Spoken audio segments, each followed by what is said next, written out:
Srimad Bhagavad Gita, Chapter 18, Conclusion, the Perfection of Renunciation. Arjuna said, O mighty armed one, I wish to understand the purpose of renunciation, tyaga, and of the renounced order of life, sannyasa, O killer of the Keshi demon, master of the senses. The Supreme Personality of Godhead said, the giving up of activities that are based on material desire is what great learned men call the renounced order of life, sannyasa. And giving up the results of all activities is what the wise call renunciation, tyaga. Some learned men declare that all kinds of fruitive activities should be given up as faulty, yet other sages maintain that acts of sacrifice, charity and penance should never be abandoned. O best of the Bharatas, now hear my judgment about renunciation. O tiger among men, renunciation is declared in the scriptures to be of three kinds. Acts of sacrifice, charity and penance are not to be given up, they must be performed. Indeed, sacrifice, charity and penance purify even the great souls. All these activities should be performed without attachment or any expectation of result. They should be performed as a matter of duty, O son of Pritha. That is my final opinion. Prescribed duties should never be renounced. If one gives up his prescribed duties because of illusion, such renunciation is said to be in the mode of ignorance. Anyone who gives up prescribed duties as troublesome or out of fear of bodily discomfort is said to have renounced in the mode of passion. Such action never leads to the elevation of renunciation. O Arjuna, when one performs his prescribed duty only because it ought to be done, and renounces all material association and all attachment to the fruit, his renunciation is said to be in the mode of goodness. The intelligent renouncer, situated in the mode of goodness, neither hateful of inauspicious work nor attached to auspicious work, has no doubts about work. It is indeed impossible for an embodied being to give up all activities, but he who renounces the fruits of action is called one who has truly renounced. For one who is not renounced, the threefold fruits of action, desirable, undesirable and mixed, accrue after death. But those who are in the renounced order of life have no such result to suffer or enjoy. O mighty armed Arjuna, according to the Vedanta, there are 5 causes for the accomplishment of all action. Now learn of these from me. The place of action, the body, the performer, the various senses, the many different kinds of endeavor, and ultimately the supersoul. These are the 5 factors of action. Whatever right or wrong action a man performs by body, mind or speech is caused by these 5 factors. Therefore, one who thinks himself the only doer, not considering the 5 factors, is certainly not very intelligent and cannot see things as they are. One who is not motivated by false ego, whose intelligence is not entangled, though he kills men in this world, does not kill, nor is he bound by his actions. Knowledge, the object of knowledge, and the knower are the 3 factors that motivate action. The senses, the work, and the doer are the 3 constituents of action. According to the 3 different modes of material nature, there are 3 kinds of knowledge, action, and performer of action. Now hear of them from me. That knowledge by which one undivided spiritual nature is seen in all living entities, though they are divided into innumerable forms, you should understand to be in the mode of goodness. That knowledge by which one sees that in every different body there is a different type of living entity, you should understand to be in the mode of passion. And that knowledge by which one is attached to one kind of work as the all-in-all without knowledge of the truth and which is very meager is said to be in the mode of darkness. That action which is regulated and which is performed without attachment, without love or hatred, and without desire for fruitive results is said to be in the mode of goodness. But action performed with great effort by one seeking to gratify his desires and enacted from a sense of false ego is called action in the mode of passion. That action performed in illusion, in disregard of scriptural injunctions, and without concern for future bondage or for violence or distress caused to others is said to be in the mode of ignorance. One who performs his duty without association with the modes of material nature, without false ego, with great determination and enthusiasm, and without wavering in success or failure, is said to be a worker in the mode of goodness. The worker who is attached to work and the fruits of work, desiring to enjoy those fruits, and who is greedy, always envious, impure, and moved by joy and sorrow, is said to be in the mode of passion. The worker who is always engaged in work against the injunctions of the scripture, who is materialistic, obstinate, cheating, and expert in insulting others, and who is lazy, always morose and procrastinating, is said to be a worker in the mode of ignorance. O winner of wealth, now please listen as I tell you in detail of the different kinds of understanding and determination according to the three modes of material nature. O son of Pritha, that understanding by which one knows what ought to be done and what ought not to be done, what is to be feared and what is not to be feared, what is binding and what is liberating, is in the mode of goodness. O son of Pritha, that understanding which cannot distinguish between religion and irreligion, between action that should be done and action that should not be done, is in the mode of passion. That understanding which considers irreligion to be religion and religion to be irreligion under the spell of illusion and darkness and strives always in the wrong direction, O Partha, is in the mode of ignorance. O son of Pritha, that determination which is unbreakable, which is sustained with steadfastness by yoga practice, and which thus controls the activities of the mind, life, and senses, is determination in the mode of goodness. But that determination by which one holds fast to fruitive results in religion, economic development, and sense gratification is of the nature of passion, O Arjuna. And that determination which cannot go beyond dreaming, fearfulness, lamentation, moroseness, and illusion, such unintelligent determination, O son of Pritha, is in the mode of darkness. O best of the Bharatas, now please hear from me about the three kinds of happiness by which the conditioned soul enjoys, and by which he sometimes comes to the end of all distress. That which in the beginning may be just like poison, but at the end is just like nectar, and which awakens one to self-realization, is said to be happiness in the mode of goodness. That happiness which is derived from contact of the senses with their objects, and which appears like nectar at first, but poison at the end, is said to be of the nature of passion. And that happiness which is blind to self-realization, which is delusion from beginning to end, and which arises from sleep, laziness, and illusion, is said to be of the nature of ignorance.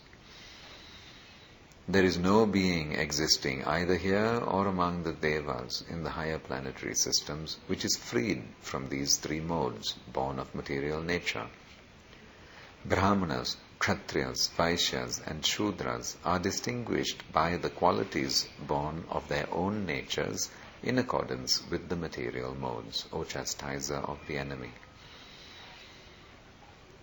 Peacefulness, self-control, austerity, purity, tolerance, honesty, knowledge, wisdom, and religiousness. These are the natural qualities by which the Brahmanas work. Heroism, power, determination, resourcefulness, courage in battle, generosity, and leadership are the natural qualities of work for the Kshatriyas. Farming, cow protection, and business are the natural work for the Vaishyas, and for the Shudras there is labor and service to others. By following his qualities of work, every man can become perfect. Now please hear from me how this can be done. By worship of the Lord, who is the source of all beings and who is all-pervading, a man can attain perfection through performing his own work. It is better to engage in one's own occupation, even though one may perform it imperfectly, than to accept another's occupation and perform it perfectly. Duties prescribed according to one's nature are never affected by sinful reactions. Every endeavor is covered by some fault, just as fire is covered by smoke. Therefore, one should not give up the work born of his nature, O son of Kunti, even if such work is full of fault. One who is self-controlled and unattached and who disregards all material enjoyments can obtain, by practice of renunciation, the highest perfect stage of freedom from reaction. O son of Kunti, learn from me how one who has achieved this perfection can attain to the supreme perfectional stage, Brahman, the stage of highest knowledge, by acting in the way I shall now summarize. Being purified by his intelligence and controlling the mind with determination, giving up the objects of sense gratification, being freed from attachment and hatred, one who lives in a secluded place, who eats little, who controls his body, mind, and power of speech, who is always in trance, and who is detached, free from false ego, false strength, false pride, lust, anger, and acceptance of material things, free from false proprietorship, and peaceful. Such a person is certainly elevated to the position of self-realization. Let me read that again. Being purified by his intelligence and controlling the mind with determination, giving up the objects of sense gratification, being freed from attachment and hatred, one who lives in a secluded place, who eats little, who controls his body, mind, and power of speech, who is always in trance, and who is detached, free from false ego, false strength, false pride, lust, anger, and acceptance of material things, free from false proprietorship, and peaceful. Such a person is certainly elevated to the position of self-realization. One who is thus transcendently situated at once realizes the Supreme Brahman and becomes fully joyful. He never laments or desires to have anything. He is equally disposed toward every living entity. In that state he attains pure devotional service unto me. One can understand me as I am, as the Supreme Personality of Godhead, only by devotional service. And when one is in full consciousness of me by such devotion, he can enter into the kingdom of God. Though engaged in all kinds of activities, my pure devotee under my protection reaches the eternal and imperishable abode by my grace. In all activities, just depend upon me and work always under my protection. In such devotional service, be fully conscious of me. If you become conscious of me, you will pass over all the obstacles of conditioned life by my grace. If, however, you do not work in such consciousness, but act through false ego, not hearing me, you will be lost. If you do not act according to my direction and do not fight, then you will be falsely directed. By your nature, you will have to be engaged in warfare. Under illusion, you are now declining to act according to my direction, but compelled by the work born of your own nature, you will act all the same, O son of Kunti. The Supreme Lord is situated in everyone's heart, O Arjuna, and is directing the wanderings of all living entities who are seated as on a machine made of the material energy. O scion of Bharata, surrender unto him utterly. By his grace you will attain transcendental peace and the supreme and eternal abode. Thus, I have explained to you knowledge still more confidential. Deliberate on this fully and then do what you wish to do. Because you are my very dear friend, I am speaking to you my supreme instruction, the most confidential knowledge of all. Hear this from me, for it is for your benefit. Always think of me, become my devotee, worship me and offer your homage unto me. Thus you will come to me without fail. I promise you this because you are my very dear friend. Abandon all varieties of religion and just surrender unto me. I shall deliver you from all sinful reactions. Do not fear. This confidential knowledge may never be explained to those who are not austere or devoted or engaged in devotional service, nor to one who is envious of me. For one who explains this supreme secret to the devotees, pure devotional service is guaranteed, and at the end he will come back to me. There is no servant in this world more dear to me than he, nor will there ever be one more dear. And I declare that he who studies this sacred conversation of ours worships me by his intelligence.